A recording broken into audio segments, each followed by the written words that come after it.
कमरहाटी विधानसभा क्षेत्र के अंतर्गत अरियाधा क्षेत्र में कुछ दिनों से असामाजिक गतिविधियों में वृद्धि देखी गई है। आम लोगों पर अत्याचार, जुआ, शराब की अवैध बिक्री, तालाब भराट और निर्माण के दौरान लोगों पर अत्याचार करने के कारण जयंत सिंह आज सुर्खियों में हैं।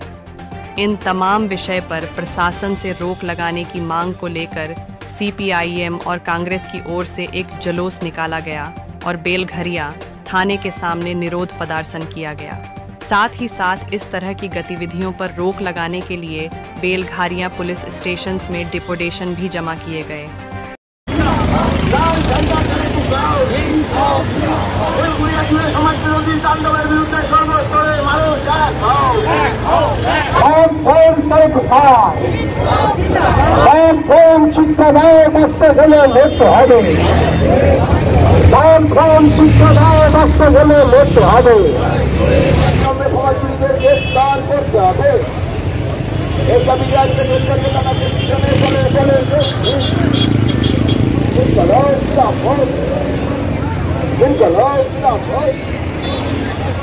দক্ষিণেশ্বর ঐতিহ্যকে ভুলুণ্ঠিত করলো কেন? অপদার্থ প্রশাসন জবাব দাও।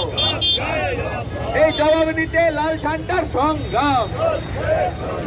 দাবির ভিত্তিতে নির্দিষ্ট দাবি, এই তালতলা কাণ্ডে যে বাহিনী যারা করেছে তাদেরকে কঠোর শাস্তি দিতে হবে। তারা যেন কখনোই বেল না পায়, একদম কাস্টডি ট্রায়াল করে তাদেরকে ছাড়তে হবে। দুই হচ্ছে যত বেআইনি অস্ত্র আছে সেই বেআইনি অস্ত্র উদ্ধার করতে হবে। তিন হচ্ছে তালতলা ক্লাব সিল করতে হবে।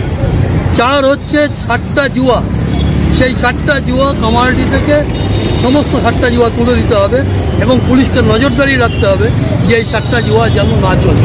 শুধু তালতলা ক্লাব না, দক্ষিণেশ্বরে এই জিনিস হচ্ছে, নন্দননগরে এই জিনিস হচ্ছে, দেশপ্রিয় নগরে এই জিনিস হচ্ছে, নর্থ বাসুদেবপুরে এই জিনিস হচ্ছে। এই সব জায়গায় ক্লাবকে সামনে রেখে যারা এইসব মাস্তানি করছে, পয়দা তুলছে, তাদের সকলের বিরুদ্ধে কঠোর ব্যবস্থা পুলিশকে নিতে হবে। না নিলে সমস্ত রাজনৈতিক দল মিলে আমরা রাস্তায় নামাবো, মানুষকে সঙ্গে নিয়ে মোকাবিলা। মানুষ দা